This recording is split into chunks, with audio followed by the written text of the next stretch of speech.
ఈ రోజే డౌన్లోడ్ చేయండి. మీ ఫేవరెట్ షోస్ చూడండి. ఎందుకు కనుక నువ్వు పారిపోతున్నావు? ఆగు, ఆగి నువ్వు నాకు సమాధానం చెప్పు. నువ్వు నన్ను ప్రేమిస్తున్నానని చెప్పావు. మనది జన్మ జన్మలకి విడిపోని బంధం అని నమ్మాను. ఇలా నువ్వు నన్ను నా ప్రేమని వదిలి వెళ్ళిపోయావు.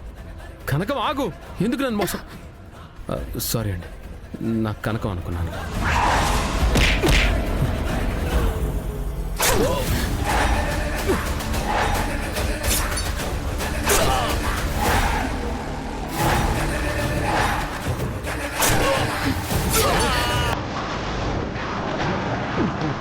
బిహారీ గారు